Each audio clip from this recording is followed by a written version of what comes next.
Bonsoir et bienvenue dans Les Aventuriers de l'étrange sur Sud Radio. Ce soir, nous allons ouvrir à nouveau le dossier OVNI après avoir plongé dans l'étude de certains phénomènes OVNI et certaines observations.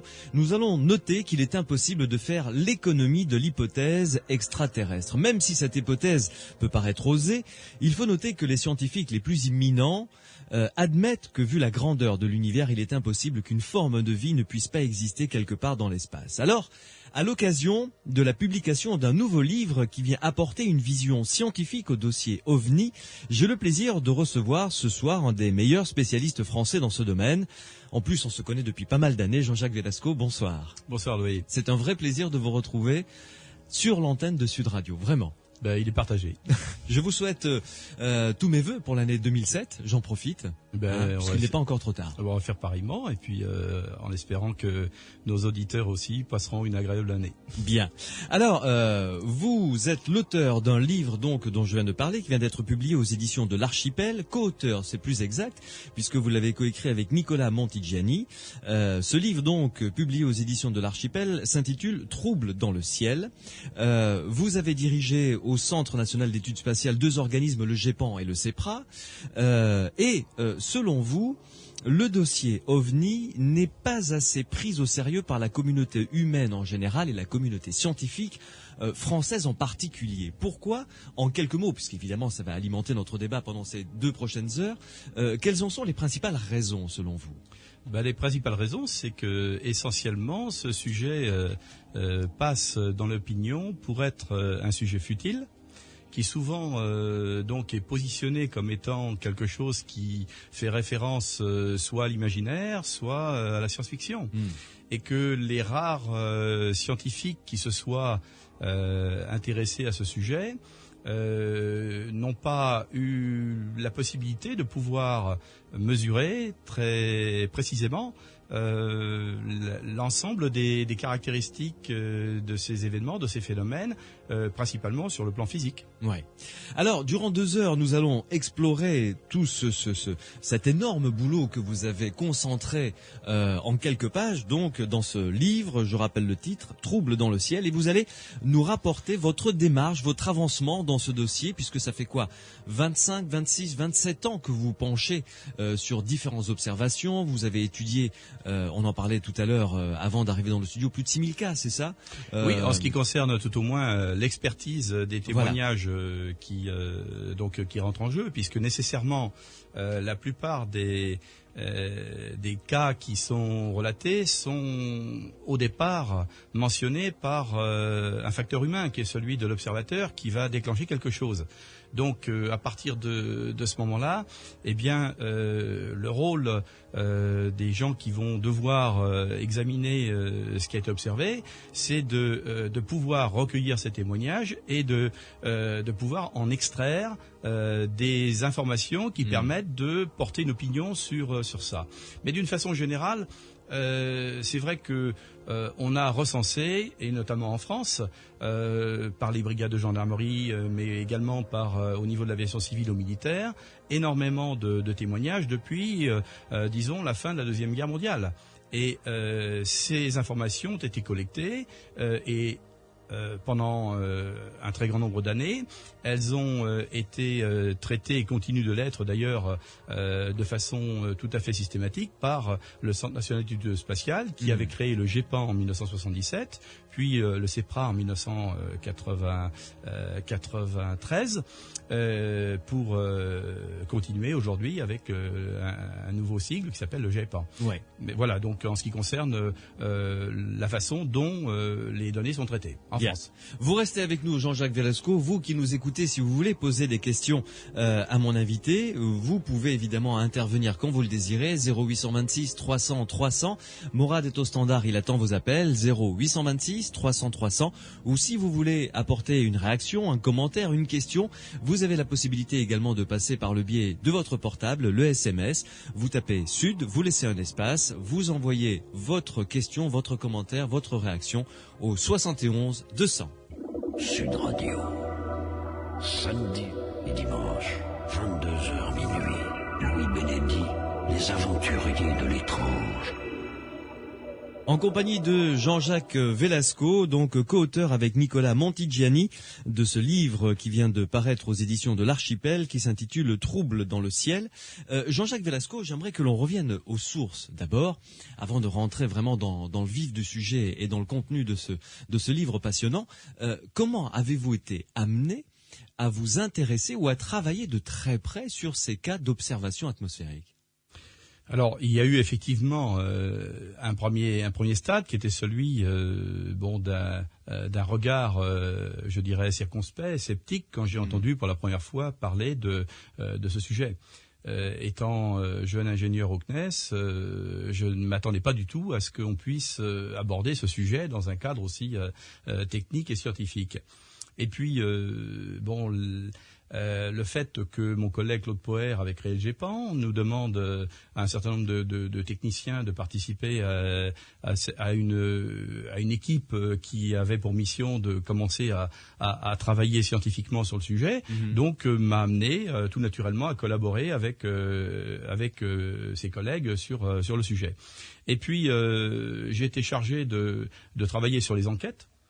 Sur le terrain notamment, ouais. Et c'est vrai que les premiers cas pour lesquels on avait des informations qui montraient que les personnes qui avaient observé quelque chose d'étrange dans le ciel, qui de surcroît dans certains cas se manifestaient par des présences de traces qui étaient ensuite la conséquence directe de leur observation, nous ont amenés à travailler précisément sur ces aspects. Et puis, de fil en aiguille, j'y ai pris un certain intérêt, un certain goût pour me retrouver en 1983 chargé de la responsabilité de cette équipe, de ce travail. Mais votre regard vis-à-vis de ce dossier a évolué au fil des années, bien entendu. Bien entendu, parce que quand on regarde ce dossier, on s'aperçoit que à partir du moment où on est en capacité de pouvoir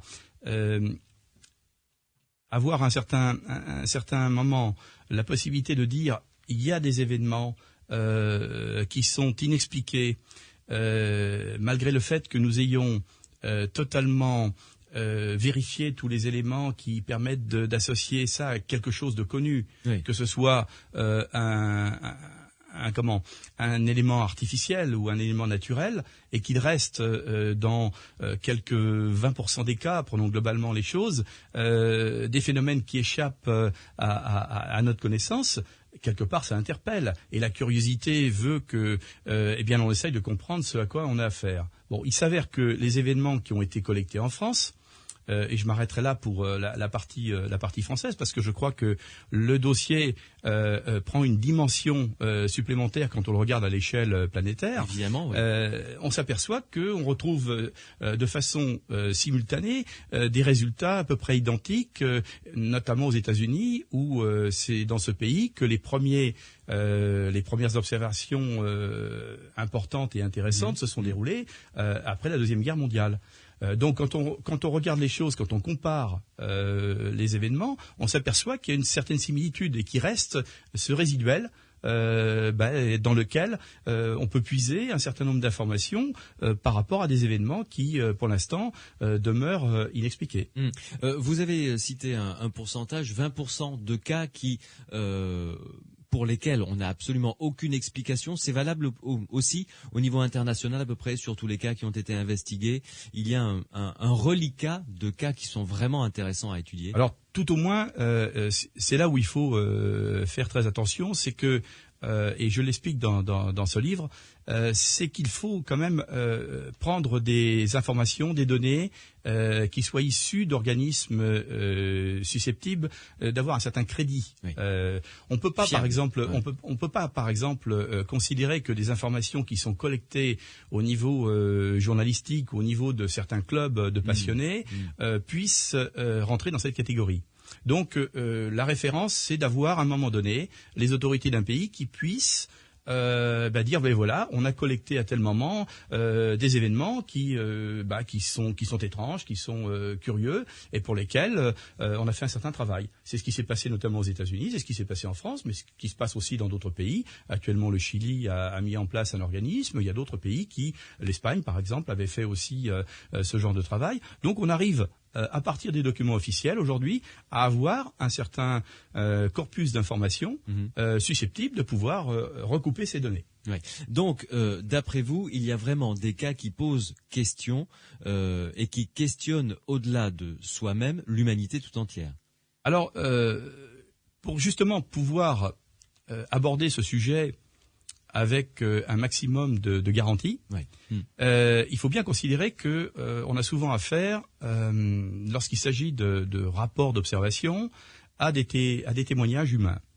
Et on s'aperçoit que dans un très grand nombre de cas de figure, le témoignage humain ne peut pas représenter quelque chose sur lequel on ait une fiabilité. On le voit malheureusement dans un certain nombre de choses qui touchent au domaine notamment de la justice, où malgré le fait qu'il y ait des enquêtes judiciaires, il y a toujours une erreur derrière. Oui, et même avec des témoins de bonne foi. Absolument. Bien sûr. Donc l'aspect testimonial des choses n'est pas suffisant et ne peut pas être pris en compte quand on aborde scientifiquement et rationnellement un sujet comme celui-là. Donc quel est l'élément qui peut permettre de dire qu'il existe encore des phénomènes inexpliqués? C'est un instrument de mesure qui s'appelle le radar. Et le radar a été créé donc durant la dernière guerre mondiale. Il a commencé à être utilisé de façon systématique à partir de 1942. Et donc pour ce type de problématique, c'est intéressant parce que nous avons à la fois des observateurs, donc les pilotes, civils ou militaires, qui sont dans une espèce de cocon, donc ils n'ont pas de contact avec l'extérieur, si ce n'est qu'avec une tour de contrôle, qui leur dit quand ils sont pilotes civils, vous avez un chemin à tenir pour que vos passagers arrivent à bon port. Et puis quand il s'agit des pilotes militaires, ils ont un contrôle militaire qui leur dit vous êtes en situation de mission et vous devez la remplir, que ce soit pour de la sauvegarde ou pour. Oui, tout à fait. Donc on a des observateurs qui sont indépendants et qui sont dans une certaine mesure contrôlés. Mais ce qui est très intéressant, c'est que ils sont suivis en permanence par des systèmes radars qui permettent de suivre parfaitement leur trajectoire et de connaître leur mouvement. Et il s'avère que quand on regarde très finement l'ensemble des cas rapportés, on s'aperçoit que il y a eu de par le monde entre 1942 et à peu près les dernières années, environ 1600 cas d'observation où les pilotes civils et militaires, à travers le monde, à travers le monde, ont rapporté des phénomènes insolites. Alors qu'est-ce que c'est qu'un phénomène insolite rapporté par un pilote ? C'est souvent des événements qui ont des vitesses qui paraissent anormales par rapport aux aéronefs qui pourraient croiser. On y reviendra en plus en détail dans certains cas. Mais vous voulez dire que là, l'observation, le témoignage du pilote est corroboré par des traces radar. Tout à fait. Et c'est d'autant plus intéressant que les traces radar sont conservées et que vous avez la possibilité a posteriori de pouvoir analyser à la fois l'observation par les pilotes et également les données qui sont restituées par les radars. Ce qui permet donc de confronter à la fois le témoignage et des données physiques intéressantes. Ouais. Et là, on peut commencer à se poser des questions. Et là, j'ai éliminé tous les témoignages de pilotes et je n'ai conservé qu'à l'échelle mondiale que 150 affaires pour lesquelles on se trouve devant quelque chose qui est extraordinairement intéressant parce que personne ne peut nier que ces données sont des données physiques de très grande qualité, mais que par ailleurs, elles montrent que nous avons affaire à des événements, à des phénomènes physiques dont les performances en termes d'aéronautique dépassent tout ce que l'on peut imaginer, y compris avec des appareils qui seraient les plus modernes actuels, c'est-à-dire des avions qui seraient capables de faire Mach 2, Mach 3 ou d'obtenir des accélérations assez importantes de l'ordre de 8, 9, 10 G. Or, quand on constate qu'au niveau des radars, certains phénomènes qui sont mesurés ont des vitesses qui ont été mesurées entre 20 000 et 30 000 km/h, des trajectoires qui sont en zigzag, des trajectoires à angle droit, des trajectoires qui viennent se coller derrière les avions. Et quand on est un chasseur bombardier, on n'a pas envie d'avoir quelqu'un derrière soi qui vient vous taquiner. Donc tout ça fait qu'il faut analyser ces données. Et c'est à ce moment-là que ça prend une dimension tout à fait exceptionnelle. Jean-Jacques Velasco, donc l'auteur d'un livre intitulé Troubles dans le ciel, est mon invité ce soir dans Les Aventuriers de l'étrange sur Sud Radio jusqu'à minuit. Vous le savez, vous pouvez intervenir 0826 300 300 ou encore par le biais du SMS en tapant Sud sur votre portable. Vous laissez un espace et vous rédigez votre texte et vous envoyez le tout au 71 200. Les Aventuriers de l'étrange avec Louis Bénédy sur Sud Radio. Le dossier OVNI au sein des Aventuriers de l'étrange ce soir avec mon invité Jean-Jacques Velasco, qui est l'auteur avec Nicolas Montigiani d'un livre que je vous recommande, publié aux éditions de l'Archipel. Le titre du livre, Troubles dans le ciel. D'ailleurs, on en parlera tout à l'heure. Jean-Jacques, vous êtes présent au Salon du Livre de Montgiscard demain dimanche pour une table ronde tout à fait intéressante. On y reviendra tout à l'heure. Alors, vous nous avez dit que vous aviez été très strict sur le choix des cas que vous aviez étudiés dans ce livre. Vous nous avez expliqué pourquoi. Peut-on de manière chronologique remonter dans le temps et voir les premiers cas qui vous ont paru vraiment dignes d'intérêt ? Oui, alors effectivement, c'est aux alentours des années, comme je le disais tout à l'heure, des années d'après-guerre, que l'on commence à avoir un certain nombre d'éléments qui permettent de considérer qu'il y a quelque chose d'étrange qui se passe dans le ciel, et notamment principalement aux États-Unis. Ces cas sont des cas qui sont relatés du reste dans des documents par les autorités américaines, puisque la plupart d'entre eux ont été compulsés par ce qu'on appelle le livre bleu, le Blue Book Report, qui a recensé entre 1953 et 1966 de l'ordre de 12 000 cas d'observation au-dessus des États-Unis.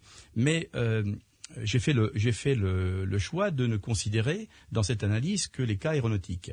Et c'est vrai que les premiers cas qui sont abordés par les autorités américaines sont des cas aéronautiques. En particulier, nous avons deux affaires qui semblent très curieuses et très troublantes. C'est d'abord l'affaire du capitaine Mantell, qui en 1948 va être, on peut considérer entre guillemets, une victime de ces événements, puisque il va être envoyé donc à l'interception d'un énorme objet qui se trouvait au-dessus de Fort Knox, absolument. Et pour des raisons qui demeurent encore à ce jour inconnues, on va retrouver quelques minutes après donc son avion crashé au sol. Et donc ce pilote donc est mort en allant à l'interception d'un ovni, puisque on peut considérer que sa mission, elle a été ordonnée par les autorités militaires alors qu'il était en patrouille avec d'autres avions. On lui a donné l'ordre d'aller intercepter un espèce d'énorme cornet à glace qui se trouvait au-dessus de ça avait la forme d'un cornet à glace qui se trouvait au-dessus de Fort Knox. Et donc on peut considérer que ce cas-là a été un premier cas qui a véritablement troublé les autorités américaines. Il y a eu aussi une affaire, l'affaire Gordman, où quelques semaines après, un pilote américain a été entre guillemets accompagné par un objet, une forme de boule lumineuse, qui en fait a joué un petit peu au chat et à la souris avec lui. C'est-à-dire que les performances de cet avion à l'époque étaient de l'ordre de 800 km/h, et il s'apercevait que lorsqu'il essayait d'aller à l'interception de cette boule lumineuse, eh bien à chaque fois la boule lumineuse accélérait d'autant et se déplaçait simultanément. Ensuite elle revenait vers lui, elle jouait un peu au chat et à la souris. Donc ça a été extrêmement troublant, et c'est là où les autorités américaines se sont rendues compte qu'il y avait véritablement un problème important.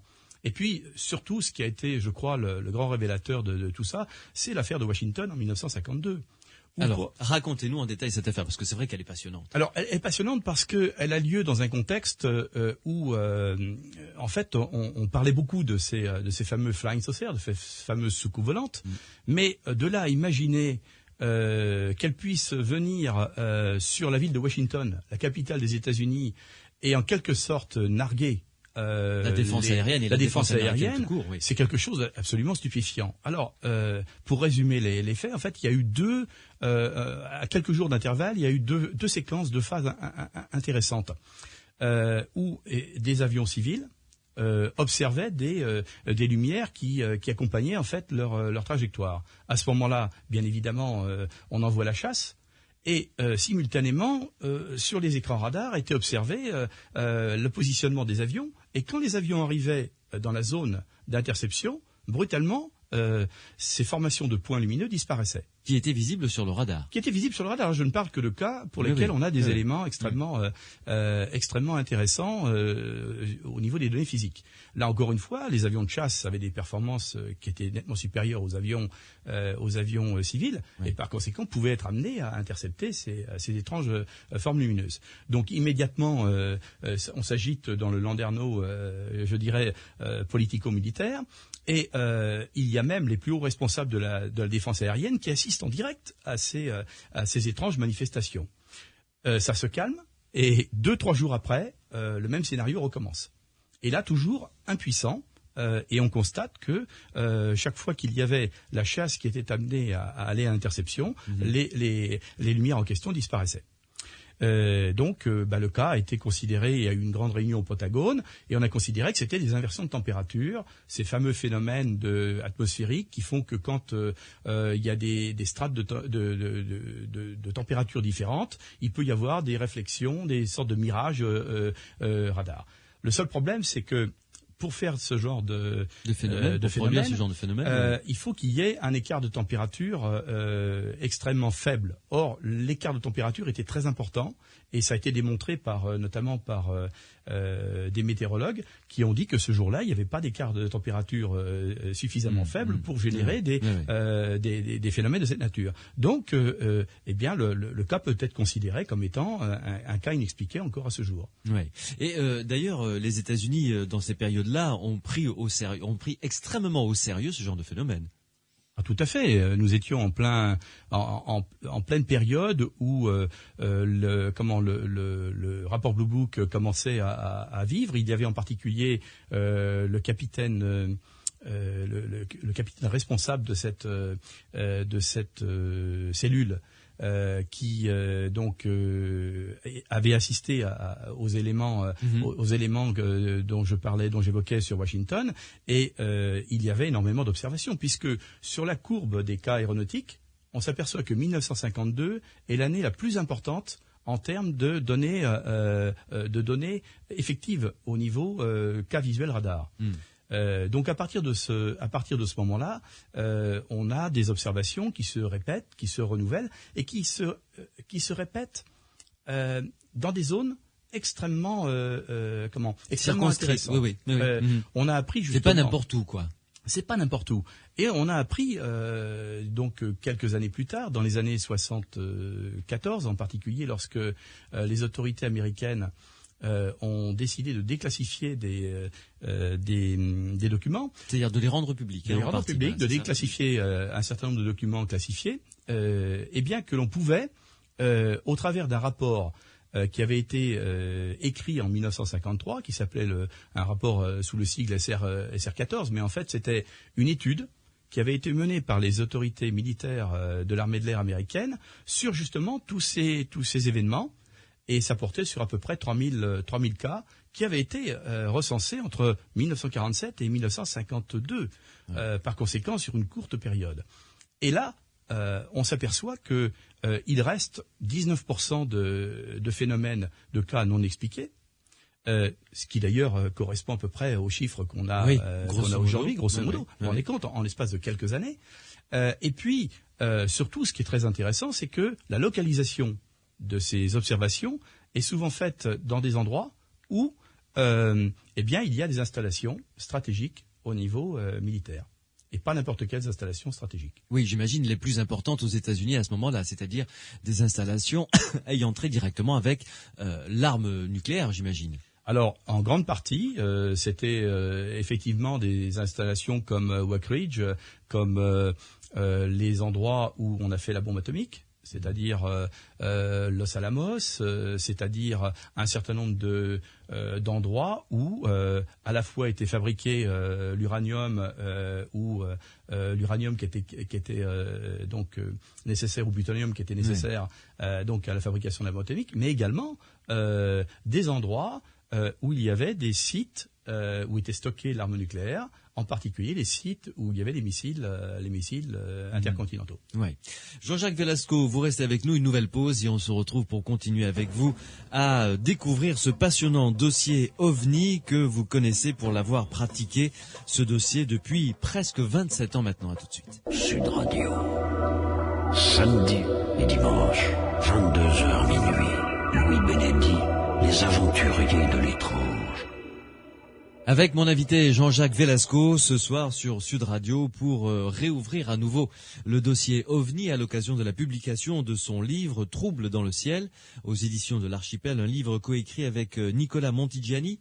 Jean-Jacques Velasco, vous nous parliez de la corrélation que certains ont établie, vous-même d'ailleurs, entre les différentes observations, par exemple aux États-Unis, d'OVNI et puis des sites dits sensibles, dits militaires. Est-ce que on peut aller plus loin au niveau international? Est-ce que ça se produit également, à votre sens? Il semble intéressant de voir qu'un certain nombre de pays, y compris en France, ont eu des observations au-dessus des sites stratégiques. On a parlé en France du plateau de Valensole, pardon, excusez-moi, du plateau d'Albion. Oui, je confondais avec une célèbre affaire à Valensole. Ouais. Mais remarquez, ce lapsus de ma part n'est peut-être pas si innocent que ça. Lorsque l'affaire de Valensole a eu lieu en 1966, j'ai eu l'occasion de me pencher sur ce dossier, de me m'être rendu donc à Valensole, et j'ai constaté quelque chose de tout à fait étonnant et de curieux. C'est que juste à côté de l'endroit où donc le témoin, M. Masse, avait observé un étrange objet qui, semble-t-il, s'est posé avec un personnage qui se trouvait à côté de cet objet. Figurez-vous que à moins de 2 kilomètres de cet endroit se situe une station de sondage ionosphérique qui est quelque chose de tout à fait étonnant, puisque c'est une station qui émet des micro-ondes pulsées pour sonder l'atmosphère.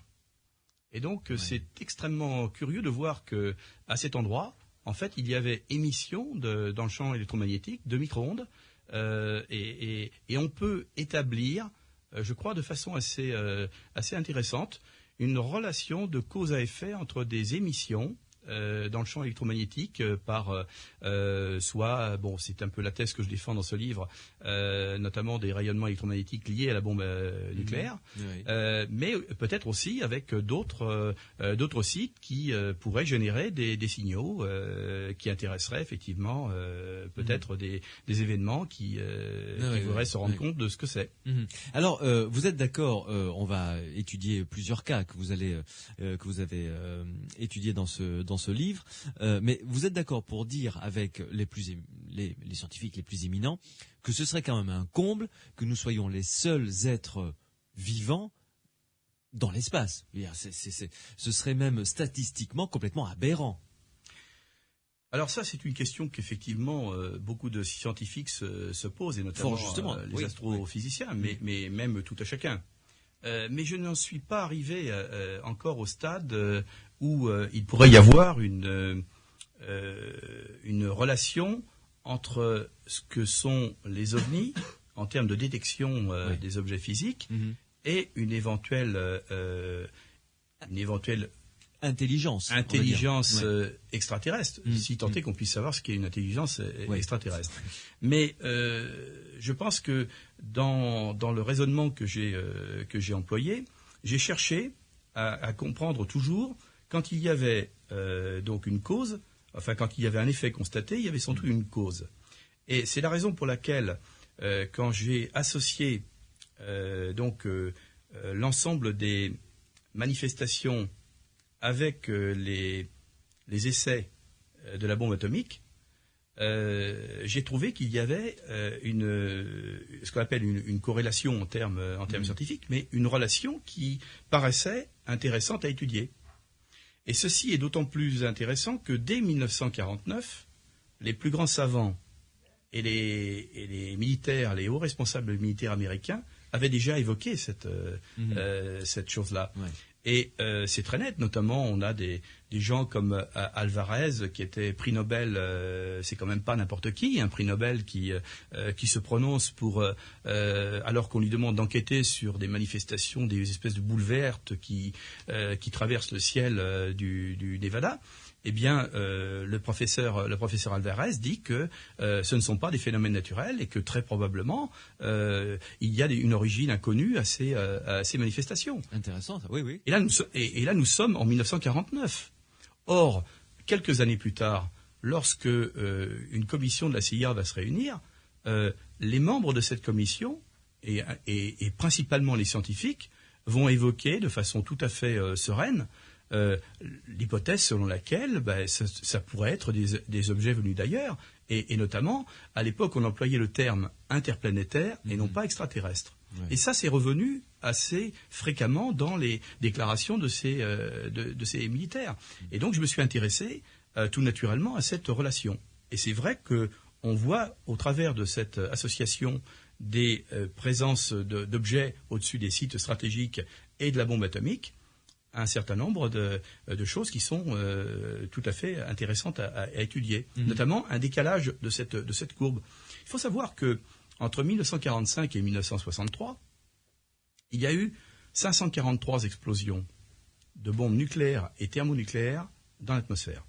Ce qui est énorme quand même. C'est considérable. Entre 1961 et 1963, les Soviétiques et les Américains faisaient exploser une bombe tous les 3 jours. Et il y a même eu des tests de bombes nucléaires dans l'espace. Donc c'est tout à fait étonnant de constater que durant cette période, on a un très très grand nombre d'observations qui sont faites au-dessus des sites nucléaires. Et c'est relaté. On a dans le livre, je donne un tas d'exemples de ces observations qui sont mentionnées par des rapports très officiels. Ensuite, à partir de 1963, la folie des hommes leur faisant peut-être prendre conscience que si on continuait à ce rythme-là, ils risquaient de provoquer un apocalypse sur la Terre. Donc, on a procédé à des essais souterrains. Il s'avère que on a procédé à 800 essais souterrains supplémentaires et les essais se sont arrêtés en 1998. Et quand on regarde cette courbe entre les essais nucléaires et puis la présence de ces objets physiques, on s'aperçoit qu'il y a une diminution notable à partir de 63 et pratiquement plus d'observations à partir de dans les années 90. Donc j'en tire personnellement la conclusion qu'il y a peut-être une relation de cause à effet. Et je suis allé ensuite rechercher parmi ces cas quels étaient ceux qui pouvaient nous permettre de dire qu'on avait affaire à des événements qui dépassaient la simple observation. Et donc là, on va se retrouver devant des cas comme l'affaire de Téhéran, l'affaire de Minot, de Malmström, sur lesquels, effectivement, je donne un certain nombre d'éléments qui sont tout à fait intéressants et qui montrent le caractère, entre guillemets, de contrôle de ces manifestations. Oui. Alors, vous avez prononcé, c'est vrai que l'affaire de Téhéran est passionnante, vraiment très très intéressante, mais avant d'attaquer ces différentes affaires, les grandes vagues d'observation d'OVNI, vous les avez notées, vont de quelle période à quelle période à peu près ? La première qui est mentionnée démarre en 1947. Oui. Qu'est-ce que c'est qu'une vague d'abord ? Le mot fait allusion à une association par rapport à l'océan, c'est-à-dire les vagues de l'océan qui se déroulent, qui ont d'ailleurs les vagues de l'océan ont une récurrence, comme on dit, perpétuelle, alors que là c'est pas le cas. Non. Mais donc les vagues, ce sont effectivement des pics de manifestations qui se présentent à certaines périodes. Et on ne sait pas expliquer, y compris d'ailleurs les analystes qui suivent très précisément ces événements, ne peuvent pas s'expliquer pourquoi il y a eu ces vagues, sauf peut-être si on essaye de faire des associations comme j'ai tenté de le faire. Mais en particulier, il y a 1947, qui est une vague extrêmement intéressante et importante aux États-Unis, c'est le démarrage. Entre le mois de juin et le mois de juillet 1947, il y a 800 cas d'observation qui sont constatés aux États-Unis. Ce qui est énorme. Ce qui est énorme. En France, en 1954, mais il n'y a pas qu'en France, nous avons cette fameuse vague où nous avons, pendant le mois d'octobre-novembre 1954, plus de 120 cas d'observation de ce qu'on appelle les rencontres rapprochées de troisième type, c'est-à-dire des gens qui vont observer dans la campagne des objets de toute forme, avec dans certains cas des personnages qui vont accompagner ces manifestations. Nous avons la vague de 52 aux États-Unis, et puis ensuite, dans les années 60, 74, etc. Et puis ensuite, il n'y a pratiquement plus de vagues.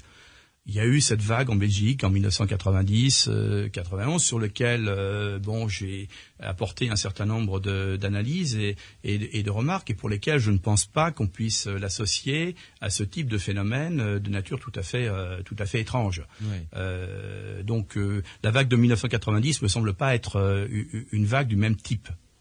Mais le fait est là, c'est qu'à certains moments, et on ne sait pas quand, se produisent des séries d'observations tout à fait intéressantes. Et on ne peut pas faire de corrélation pour les dernières vagues, par exemple, de manière précise, quoi. On peut non, pas absolument pas. Absolument pas. Bon. Vous restez avec nous, Jean-Jacques Velasco. Une pause, on se retrouve dans quelques instants pour, cette fois-ci, entrer dans certains cas, notamment le cas de Téhéran, qui met en scène un avion de chasse et une rencontre tout à fait particulière. Les aventuriers de l'étrange.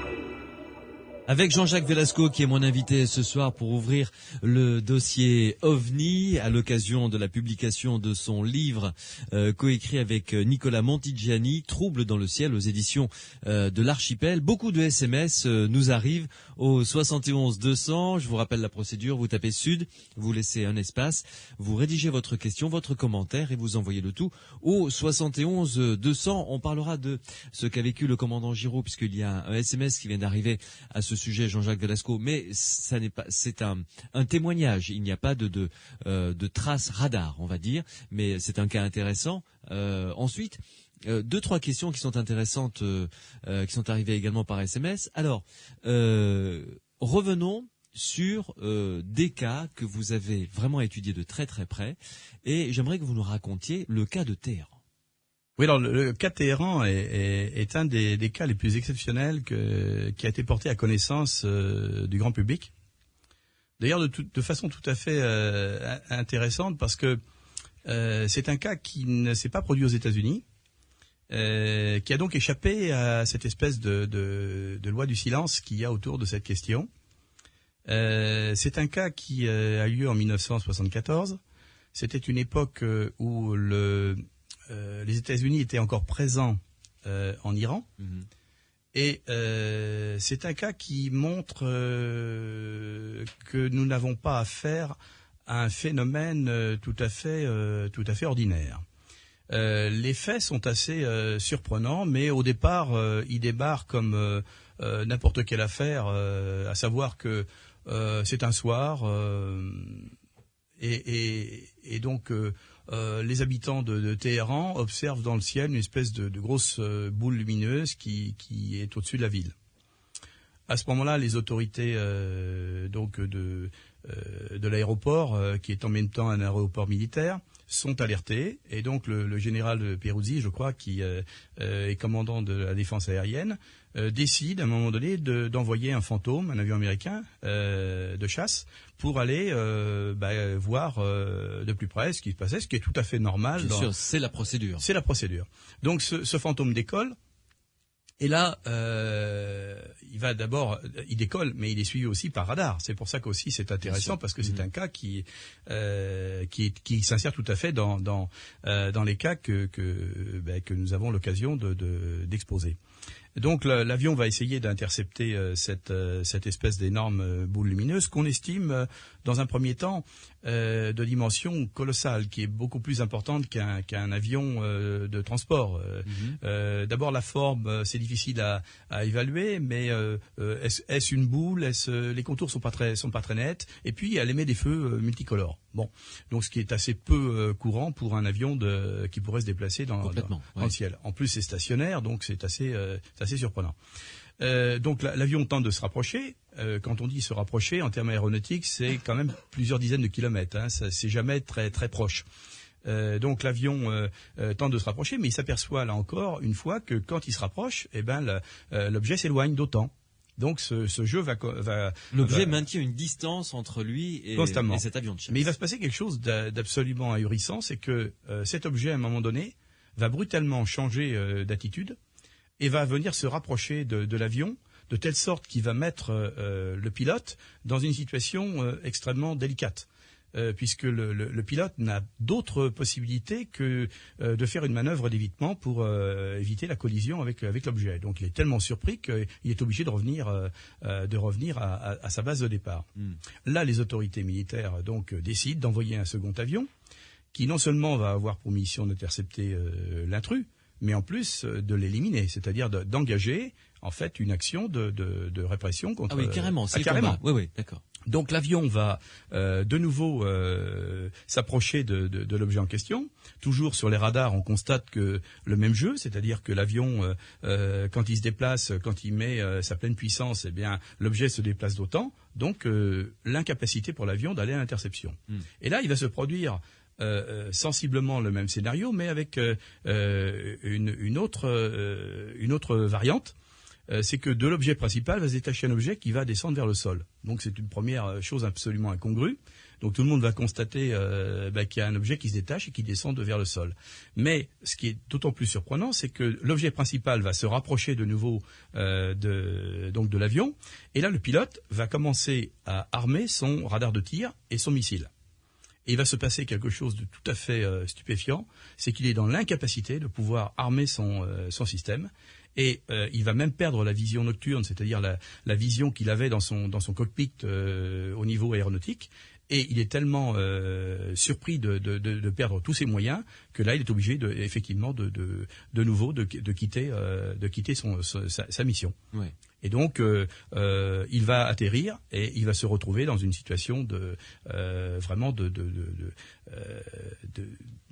où il y a une incapacité de pouvoir remplir sa mission d'interception. Mais je suppose que les autorités iraniennes se sont penchées sur cet avion, évidemment, parce qu'un avion qui réussit pas à armer son système de guidage pour les missiles et ne réussit pas à faire feu quand il doit le faire, ça met évidemment la mission en péril et en danger la vie du pilote également. N'oublions pas qu'à cette époque, les autorités américaines étaient présentes. Oui.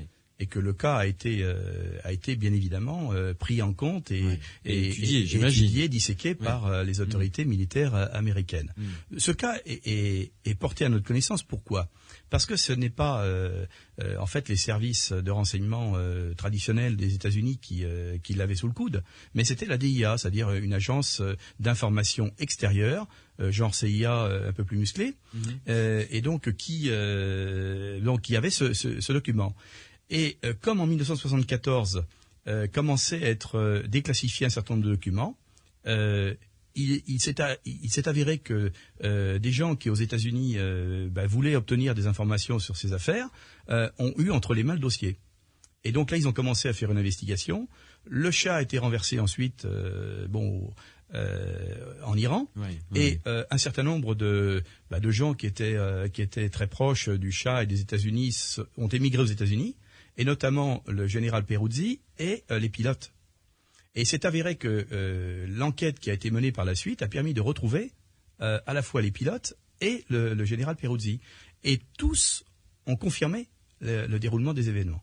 Ce qui veut dire que là, on a un cas qui est extrêmement bien documenté et qui nous permet de dire qu'il s'insère parmi les cas pour lesquels on sent qu'il y a derrière ces phénomènes quelque chose qui contrôle l'action de ces événements. Ah oui, ça c'est, disons que c'est un comportement intelligent pour le moins en ce qui concerne cet objet volant tout à fait pas identifié. Absolument. Mais dites-moi, est-ce que le pilote a pu expliquer ce qui s'était passé au moment où il devait armer et tirer? Il n'a pas pu le faire parce que toutes les commandes étaient bloquées. Non, simplement les commandes de tir du système radar, c'est-à-dire le système radar plus en fait le tir du missile lui-même. Donc c'était très sélectif en fait. C'était très sélectif, très fin. Ouais. Absolument, c'était pas toutes les commandes de l'avion au niveau de son fonctionnement. Ouais. Simplement tout le système qui permettait de détruire en fait l'intrus qui était en face. Ouais.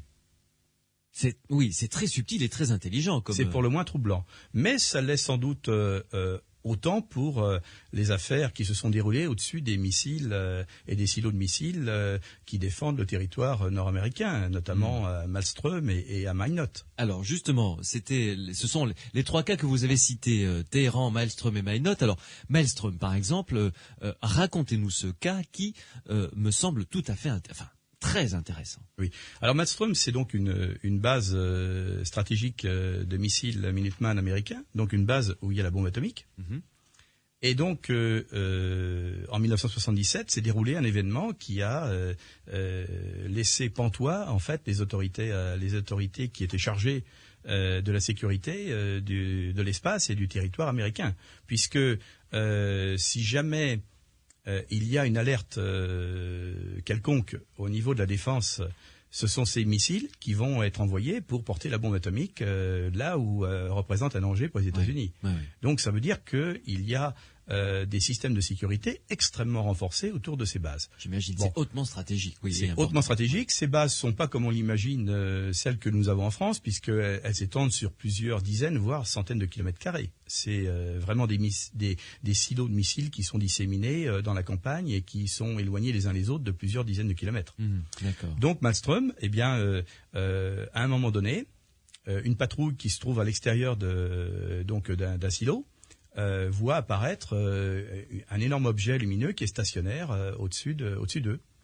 Et donc les gens vont avertir le PC de sécurité.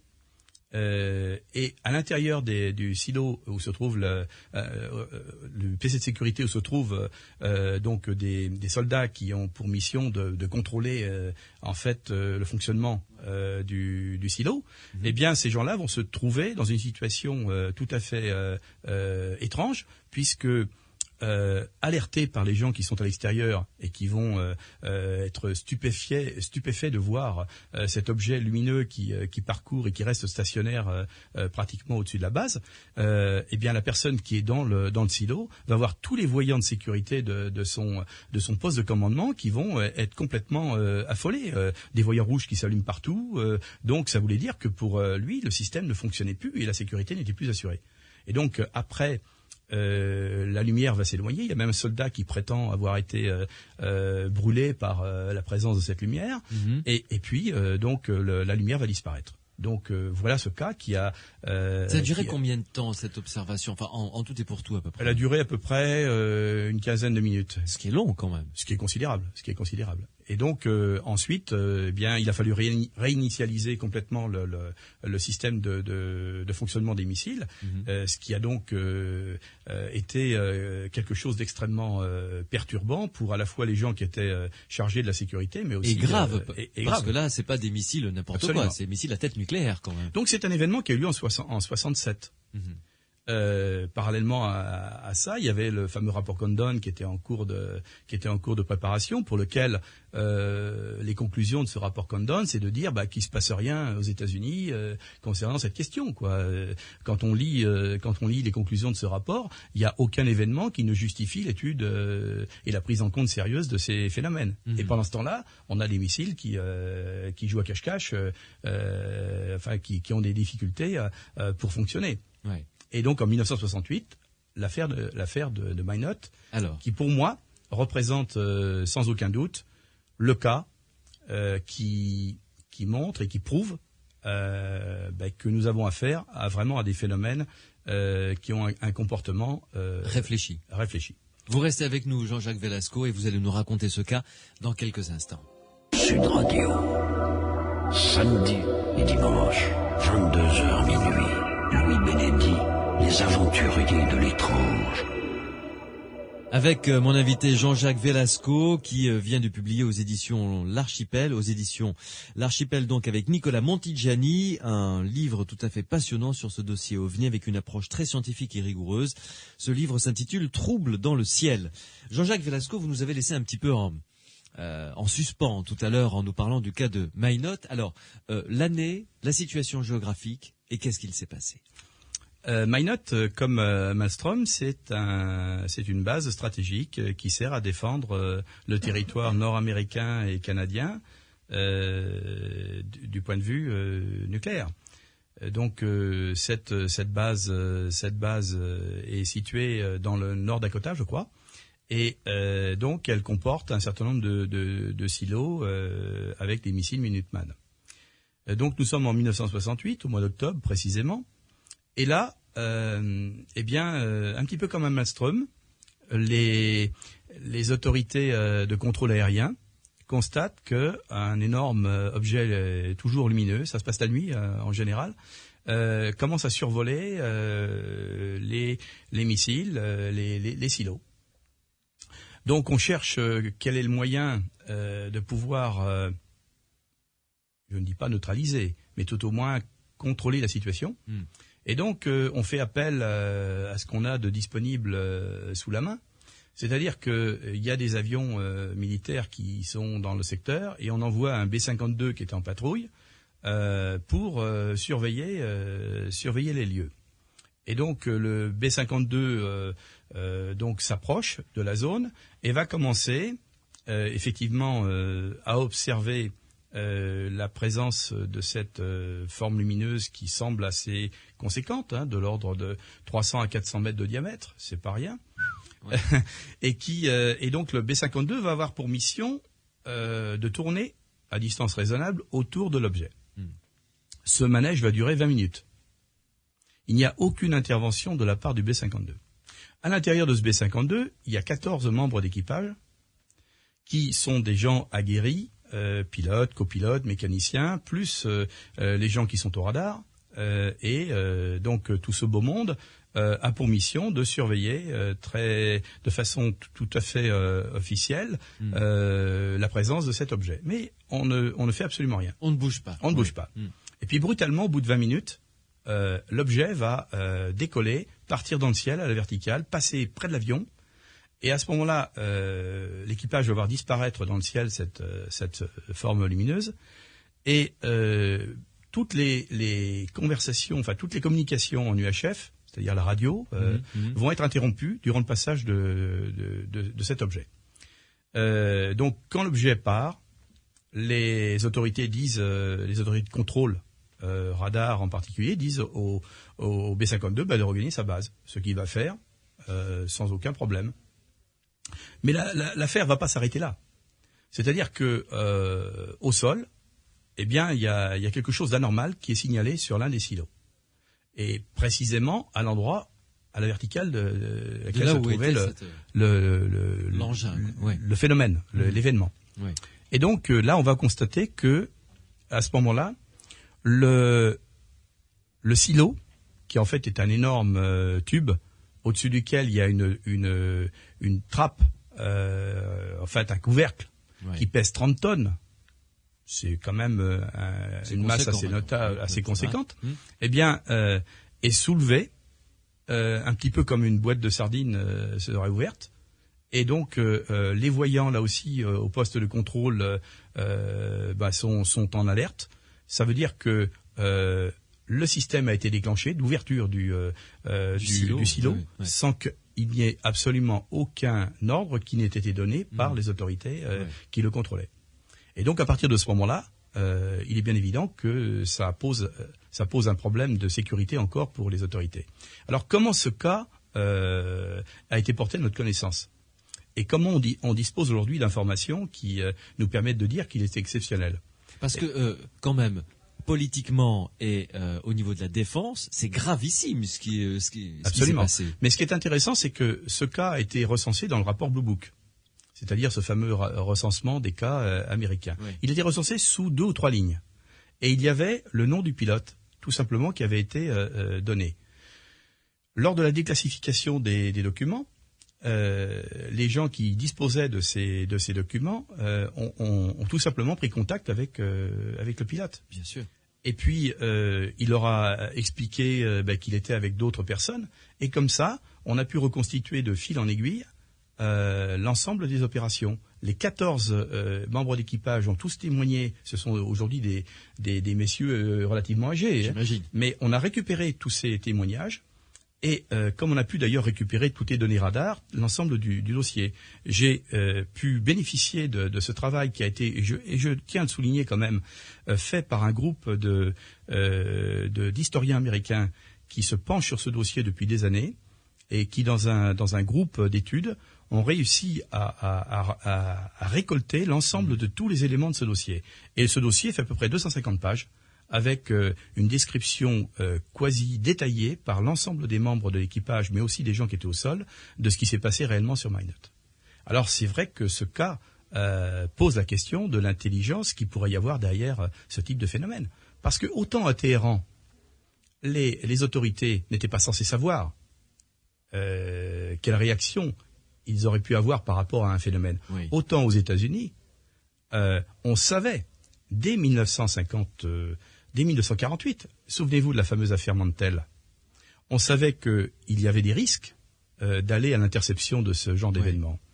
Et le fait que le B-52 n'ait eu simplement que pour mission de tourner autour et de ne rien faire, montre à l'évidence que les autorités militaires savaient qu'ils avaient en face d'eux. Ils faisaient au moins preuve de sang-froid en disant... Absolument. Vous ne tentez rien, mais vous surveillez. Et d'ailleurs, quand on regarde le dossier et l'ensemble de ces cas, notamment visuel radar, on s'aperçoit que dans 70% des cas, les avions militaires qui sont confrontés à ces événements, ce ne sont jamais eux qui prennent l'initiative d'aller à l'interception. Oui.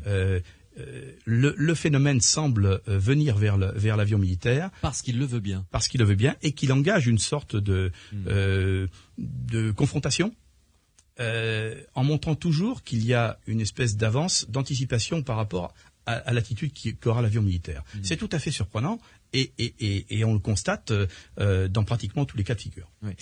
Revenons quand même un petit peu plus en détail sur ce cas que vous venez de nous citer, le cas Minot. Je suppose que les 14 membres d'équipage, même s'ils étaient loin de l'objet, ont-ils pu en distinguer quelques éléments, quelques formes, quelques dimensions, les préciser? Chacun à leur poste donc avait une mission, oui.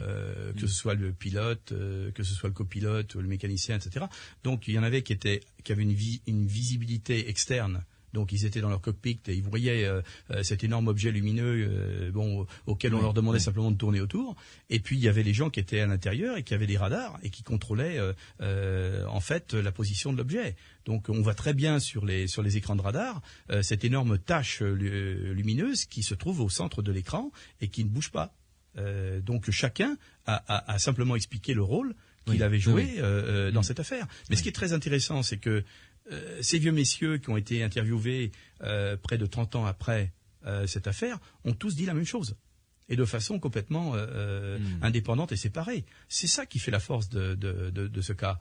Indépendamment du fait que le scénario est tout à fait exceptionnel. Oui, mais est-ce qu'on sait, parce que je suppose que ce groupe d'historiens a dû essayer d'en savoir un peu plus, quand on est représentant de la sécurité de cette base, ou même à l'échelon supérieur, représentant de la sécurité de tout l'arsenal nucléaire, ça n'est pas rien, des États-Unis, on doit s'interroger quand même quand ce genre de phénomène se produit et qu'un couvercle de silo est gentiment levé.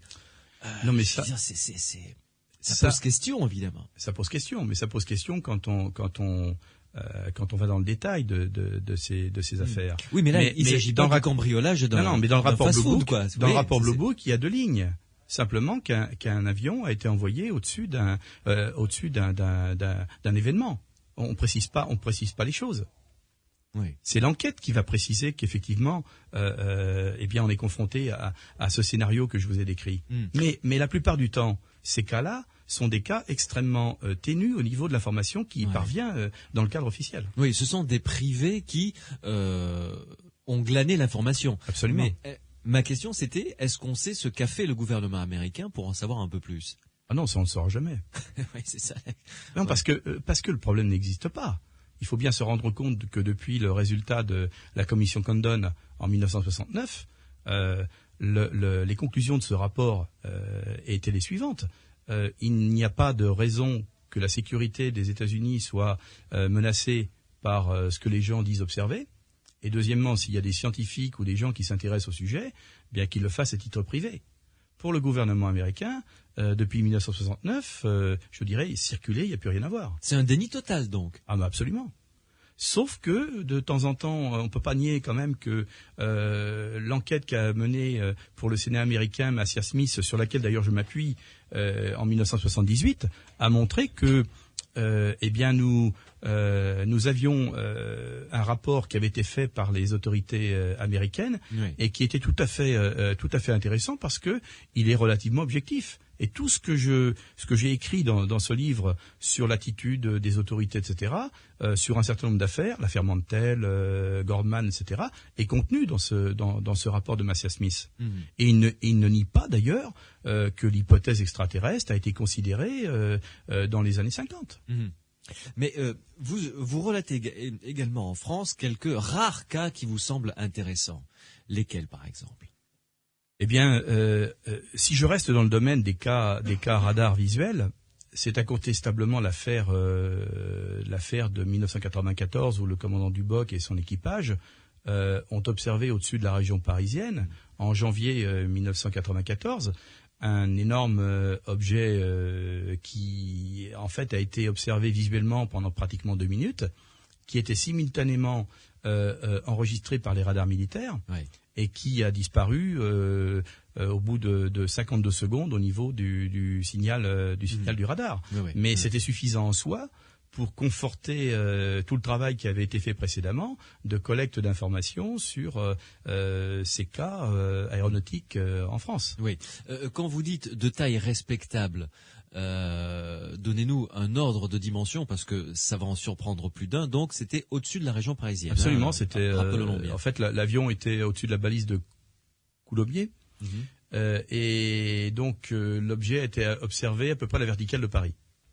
Ce jour-là, il y avait c'était une observation diurne, ce qui est quand même assez rare. Mais ce jour-là, il y avait une couche d'altocumulus à peu près à 10 000 mètres d'altitude.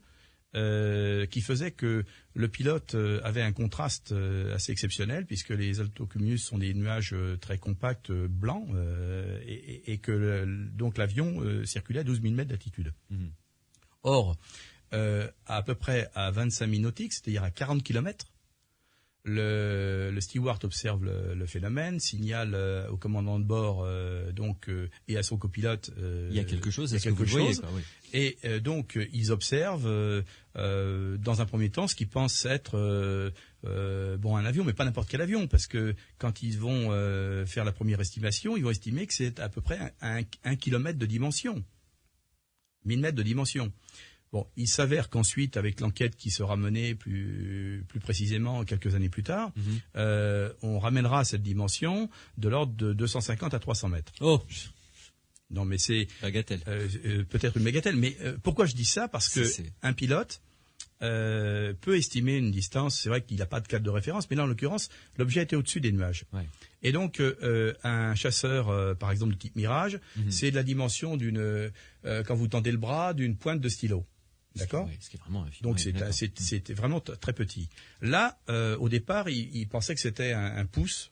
Donc effectivement, un pouce bras tendu à cette distance, ça donne effectivement presque 1000 mètres. En réalité, quand on a fait une enquête un peu plus poussée plus tard, on est arrivé à la dimension du petit doigt. Mais le petit doigt, ça représente à la distance vérifiée par le radar, ça représente 250 mètres de dimension. Vous vous rendez compte, c'est colossal. C'est énorme. Oui, c'est colossal, mais on pourrait penser que c'est un ballon. On pourrait se dire un ballon a survolé Paris. Et c'est là où, effectivement... Un ballon, un zeppelin, vous voulez dire? Un ballon, il pourrait y avoir un ballon qui survole Paris, pourquoi pas? À 250 mètres, oui. Oui, mais les ballons que lance Loch Ness, quand ils sont à 20 km d'altitude, ils font 200 mètres de diamètre. Ah, j'ignorais. Oui, c'est des choses tout à fait plausibles.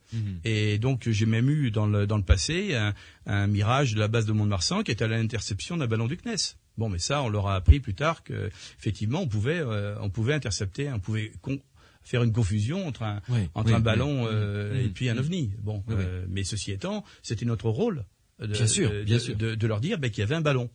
Là, on vérifie. Est-ce qu'il y aurait eu un ballon du CNES ou d'un autre pays qui serait venu se nicher au-dessus de Paris? Ben non, il n'y en avait pas. Alors ensuite, on a évalué un certain nombre de paramètres. Mais ce qui est le plus étrange dans cette affaire, c'est que l'objet se déplaçait à 10 000 mètres d'altitude à une allure de 180 km/h. Donc c'était du domaine effectivement de l'aéronautique, de l'aérostat, mais 180 km/h pour un objet qui se déplace à cette altitude, c'est assez peu courant. Parce qu'en plus il y a des jet streams. Les jet streams, c'est des courants violents, c'est des vents violents qui sont à plus de 200 km/h. Mais le plus étrange, c'est la disparition. Parce que la disparition, le pilote et le copilote voient nettement les contours de cet objet devenir flous. L'objet était sombre, de couleur marron foncé. Et donc, ils voient le contour qui devient flou, et puis l'objet disparaît brutalement. Il n'y a pas de trajectoire de fuite. Il n'y a absolument aucun élément qui leur permette de dire l'objet s'est éloigné dans telle direction. Ils voient simplement les contours qui deviennent flous et l'objet disparaît. Ce qui est très intéressant, c'est que quand on fait la restitution de leur témoignage par rapport aux données radar, il y a une coïncidence entre le visuel et le radar. Et donc, du radar disparaît également l'objet en question. Et donc, à ce jour, c'est le seul objet volant non identifié qui ait été enregistré par l'armée de l'air française et aussi par les données recueillies par le CNES à ce sujet. Oui. J'imagine que on a passé au crible, je dirais pas la santé mentale du pilote, mais on l'a quand même questionné, évalué, et on ne confie pas de toute façon un avion à n'importe qui. Avion de ligne qui plus est. Mais il s'avère que dans les milieux aéronautiques, ce sont des choses qui ne sont pas courantes de rapporter. Et Par crainte, vous voulez dire? Ah oui, absolument. Un commandant de bord, d'un avion comme celui qui a mentionné cette affaire, n'a simplement dans son rapport mentionné qu'il y avait un phénomène un peu curieux qu'il avait observé au-dessus de Paris, et ça s'est arrêté là. On a reçu effectivement un rapport très succinct. Lapidaire même, il y avait deux trois mots qui disaient que, et à partir de là, on n'a pas pu classifier le phénomène. Ce n'est qu'un an et demi après, que à l'occasion d'une visite au centre de Taverny, qu'un capitaine de l'armée de l'air nous a donné ce dossier, et je lui ai répondu, je ne savais pas que le pilote, j'avais simplement les données radar. Je lui ai dit, qu'est-ce que vous voulez que je fasse de ces données radar? J'ai pas de témoignage qui l'accompagne. Et après, il y a eu un long travail d'investigation pour retrouver le pilote. On l'a retrouvé. Et quand on a pu confronter les deux, bien c'est ce qui a fait le cas numéro 1 en France actuellement. Vous restez avec nous, Jean-Jacques Velasco. Beaucoup de SMS sont arrivés avec des questions qui, semble-t-il, sont tout à fait intéressantes. Je vais vous les poser. Notre spécialiste est à votre disposition, vous le savez. Vous avez des questions à lui poser, vous tapez Sud sur votre portable, vous laissez un espace, vous rédigez votre question, votre commentaire, et vous l'envoyez au 71 200. Sud Radio, samedi et dimanche, 22h minuit. Louis Bénédy, les aventuriers de l'étrange. Avec mon invité Jean-Jacques Velasco, qui est le co-auteur d'un livre passionnant que je vous recommande, qui s'intitule Trouble dans le ciel. Son co-auteur s'appelle Nicolas Montigiani. Et l'édition de cet ouvrage, c'est édition de l'Archipel. Jean-Jacques Velasco, je ne vous le cache pas, beaucoup de SMS sont arrivés, des questions. Donc je vais essayer de les regrouper pour vous poser ces différentes questions. Vous qui nous écoutez, vous pouvez continuer à envoyer vos questions, évidemment, au 71 200, votre portable, vous tapez Sud, un espace, et vous rédigez votre question que vous nous envoyez. Première question, donc, pourquoi, depuis que l'on a des images, n'avons-nous rien étudié de précis à part d'imprécises formes lumineuses? C'est intéressant ça, parce qu'on a évidemment des moyens de captation d'images performants, et on n'a rien de précis. D'abord, je répondrai d'une façon très triviale. Faut-il encore se trouver au bon moment avec un appareil photo entre les mains pour prendre un cliché qui permettrait d'être analysé? La bonne image. La bonne image. Ouais. Et la bonne image en question, sur les quelques dizaines, voire quelques centaines de clichés que j'ai pu moi-même analyser, je dois dire que je n'en retiens peut-être qu'une ou deux à l'échelle mondiale. Ah oui. Et d'ailleurs aujourd'hui, je précise qu'avec le numérique, je n'en retiendrai aucune. Parce qu'avec un bon ordinateur, on peut faire de magnifiques photographies d'ovnis. Donc pour donc ces données photographiques. D'une façon générale, on peut étendre les données, par exemple, même avec les images satellites. Il y a des gens qui se disent, mais maintenant on a des satellites partout, est-ce que on n'a pas des satellites qui pourraient prendre les photos? Bah là, le problème est peut-être encore plus complexe.